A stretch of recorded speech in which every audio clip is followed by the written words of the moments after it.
Hey, it's your man StyleCon coming at you today with another video. Today we're going to be looking at my Grand Seiko, and this is the SBGA285. And I've been sitting on this, I've had this for maybe about a year now. I haven't done a review on it, but this is starting to become one of my favorite watches. And let's get into this good, bad, and ugly review. Now, in this particular watch, I pretty much like everything about it. I love the case size, 39 millimeter. I think that's a perfect size. I think this is a 20 or 22 millimeters for the lug, which I think is a nice size if you want to switch out and put a strap on it. I love the hands, the indices.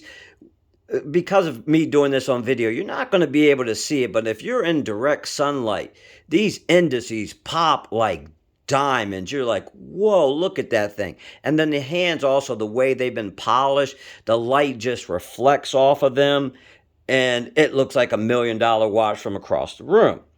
And the other thing is, there's Nico. Those of you that watch my videos, you probably know who he is. He's one of the largest YouTubers for wristwatches.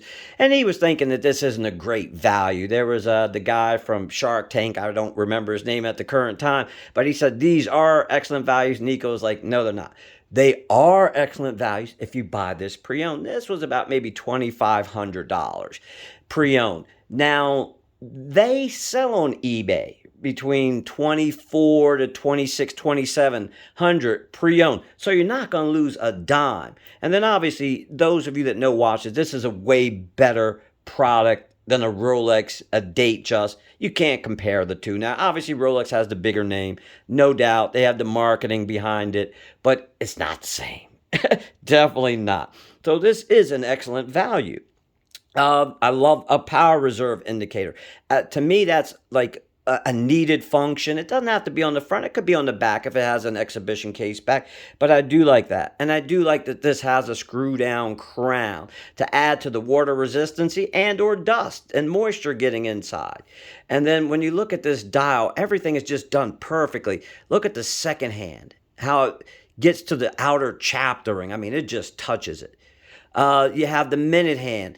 Look, that just falls like right there. The hour hand, it just makes it to the hour markers, the date window. It's just, the execution is perfect. Sometimes you buy a watch, the hour hand doesn't go all the way.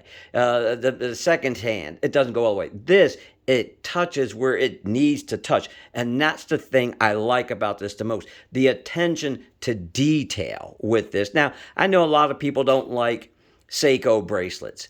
I have no problem with this particular one. Is it the best?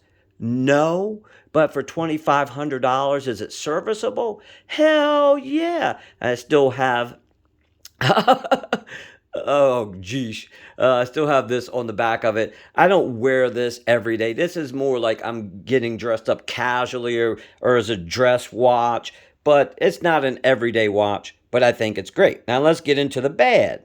Now, it has no lume. Now, personally, is that a deal breaker? Hell no. Because I think if it had lume on it, it would take away from the look, But I do like that everything's high polished. Now, I've had this in low light. And since it's so highly polished, I can actually make out the time. Now, if it's completely dark, that's not going to happen.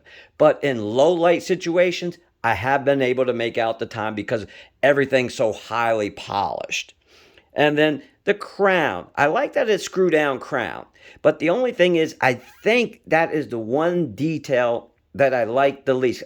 I think it pokes out a little bit too far. Now, obviously, if you're an older person or, you have larger fingers, there's more real estate to grab to open it. So I get that. Now, me personally, I think they could just cut it down in half and maybe just enlarge it just, a couple of millimeters so it's flatter, but it comes up a little higher. And then that would just add to that detail. But let's look at this, baby. I'll throw it on the wrist for you. I like my watches tight. Sorry, I'm doing this behind the camera. It's not as easy as you might think. But, ooh, look at that symmetry.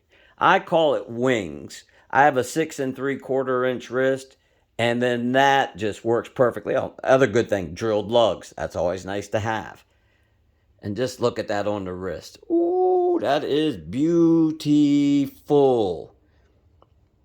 Now, let's get into the bad of this. I did not know this, but when I bought this, I got it from a jewelry store down in Maryland.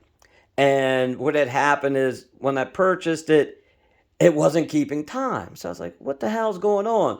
And the guy checked it out. He's like, well, it's not working right. So, okay. They said they have to send it in for servicing. Okay, great. No problem. I just want it to be right, but which was nice when I got it back. They polished it up. They redid everything. So that was a win for me. But what I didn't know is how long it would take. Now, this watch actually went to New York to be serviced.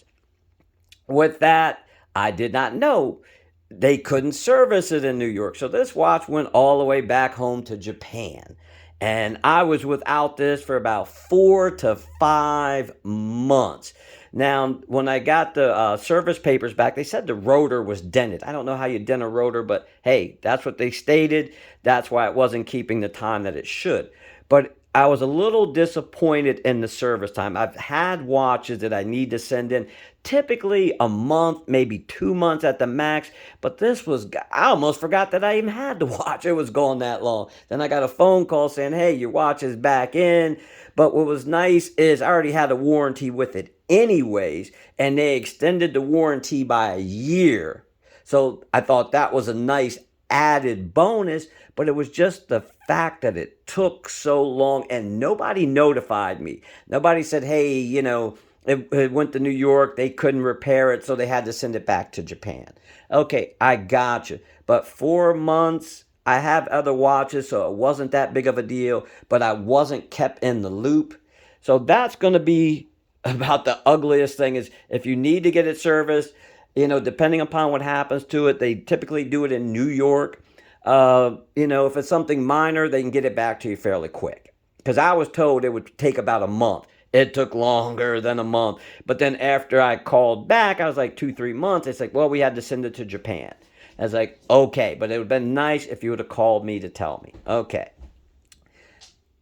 And we'll just take another look at this beauty. But besides that, that is the ugliest part. I can't think of anything mechanically with this that is ugly, And this is the review of my Grand Seiko. If you have any questions or comments, as usual, leave them down below.